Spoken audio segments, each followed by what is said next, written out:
Yuk berkenalan dengan kesehatan mental. Kalau badan kita sakit, misalnya demam, sakit perut, atau sakit gigi, apa yang akan kita lakukan? Kita akan istirahat, minum obat, ke dokter kalau perlu. Tapi kalau yang terasa berat itu pikiran atau perasaan kita, seringnya kita cuma diam. Padahal kesehatan mental sama loh pentingnya dengan kesehatan fisik.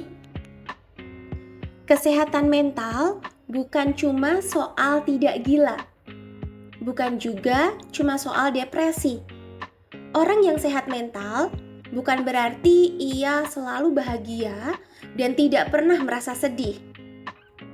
Sehat mental artinya kamu bisa mengenali diri kamu, mampu menghadapi tekanan, punya hubungan positif dengan orang-orang di sekitar kamu, bisa berfungsi dengan baik dalam kehidupan sehari-hari, dan bisa menikmati hal-hal yang sederhana.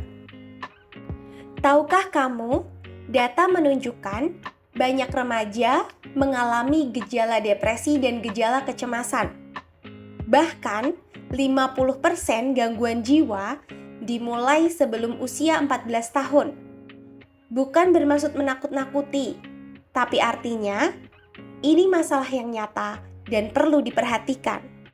Kesehatan mental itu bukan hitam putih, bukan cuma sehat atau sakit. Bayangkan seperti garis panjang. Semua orang bisa berpindah di sepanjang garis ini. Hari ini mungkin kamu baik-baik saja. Besok bisa stres karena tugas. Kalau stresnya dikelola dengan baik, maka kita akan kembali stabil. Tapi, kalau dibiarkan lama dan berat, bisa berkembang jadi masalah yang lebih serius. Supaya lebih jelas, mari kita lihat perbedaan antara stres, masalah mental, dan gangguan mental. Stres negatif atau distress adalah tekanan yang wajar dalam hidup. Butuh strategi coping untuk mengatasinya. Masalah mental berarti itu sudah mengganggu aktivitas. Biasanya butuh konseling atau bantuan profesional seperti psikolog. Sementara itu, gangguan mental adalah kondisi yang sudah lebih berat dan sudah terdiagnosis, di mana memerlukan bantuan profesional seperti psikolog, dokter, ataupun psikiater. Artinya, tidak semua stres berarti gangguan jiwa. Namun, semua stres tetap perlu dikelola. Coping adalah cara kita mengelola emosi yang tidak nyaman akibat tekanan, stres, atau masalah. Semua orang pasti melakukan coping.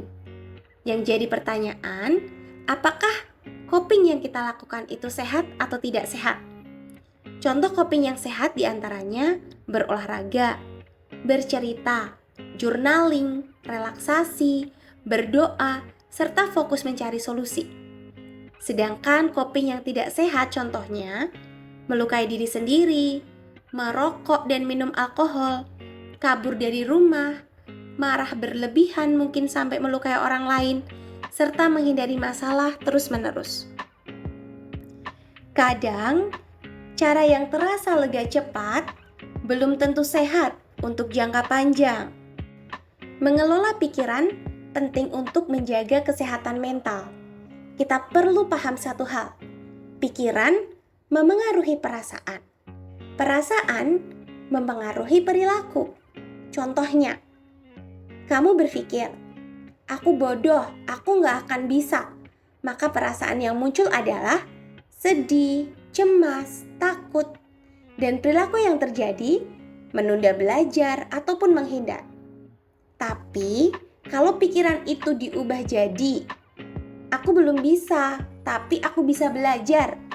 Maka perasaan pun jadi lebih tenang dan perilaku berubah menjadi produktif. Mental yang sehat dan kuat juga bisa diciptakan melalui self-care. Jadi nggak cuma skincare ya, diantaranya dengan tidur cukup, makan teratur, rutin berolahraga, batasi penggunaan gadget, lakukan hobi, luangkan waktu bersama teman, berani berkata tidak, dan carilah bantuan psikologis jika diperlukan. Stres itu wajar, bagian dari hidup, dan kita selalu punya pilihan untuk belajar mengelolanya dengan cara yang sehat.